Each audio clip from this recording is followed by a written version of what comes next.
Golden ball aralia അതിൻ്റെ മനോഹരമായ ഇലകൾക്കും ball ആകൃതിയിലുള്ള വളർച്ചാ രീതിക്കും പേര് കേട്ട ഒരു ഇൻഡോർ ഔട്ട്ഡോർ ചെടിയാണ്. കേരളത്തിലെ കാലാവസ്ഥയിൽ വളരെ എളുപ്പത്തിൽ വളർത്താൻ കഴിയുന്ന ഒന്നാണിത്. പച്ച നിറത്തുള്ള ഇലകളുടെ അരികുകളിൽ മഞ്ഞ അല്ലെങ്കിൽ ഗോൾഡൻ നിറം കാണപ്പെടുന്നു. അതാണ് ഇതിന് ഗോൾഡൻ എന്ന പേര് നൽകുന്നത്. സ്വാഭാവികമായ ഒരു പന്ത് പോലെ ഉരുണ്ട ആകൃതിയിൽ വളരാൻ ഇതിന് കഴിവുണ്ട്. കൃത്യമായ പ്രൂണിങ്ങിലൂടെ അത് നിലനിർത്തുകയും ചെയ്യാം. ഗാർഡനുകളിൽ ബോർഡറുകളായും ചട്ടികളിൽ ഇൻഡോർ പ്ലാന്റായും ഇത് വളർത്താറുണ്ട്. നേരിട്ടുള്ള കഠിനമായ വെയിൽ ഇലകൾ കരിയുന്നതിന് കാരണമാകും.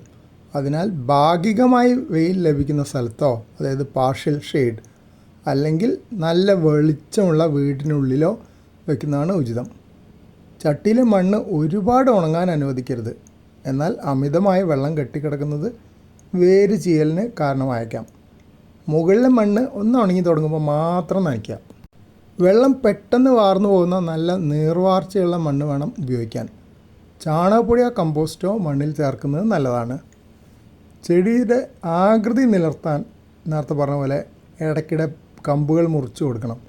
ഇത് കൂടുതൽ ശാഖകൾ വരാനും ചെടി നല്ല ബുഷായിട്ട് വളരാനും സഹായിക്കും.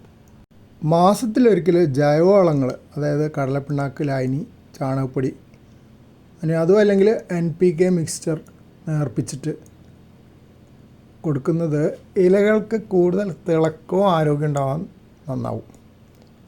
വീടിനുള്ളിലാണ് വയ്ക്കുന്നതെങ്കിൽ നല്ല വായുസഞ്ചാരമുള്ള സ്ഥലം തിരഞ്ഞെടുക്കുക. ഇലകളിൽ പൊടി പിടിക്കുന്ന ഒഴിവാക്കാൻ ഇടയ്ക്കിടെ വെള്ളം സ്പ്രേ ചെയ്ത്, അതിന് മിസ്റ്റിംഗ് എന്നാണ് പറയുക, തുടച്ചു കൊടുക്കുന്നത് ചെടിയുടെ ഭംഗി കൂട്ടും. ശ്രദ്ധിച്ച് തുടക്കണേ, ഇലയൊക്കെ കേടാക്കരുത്.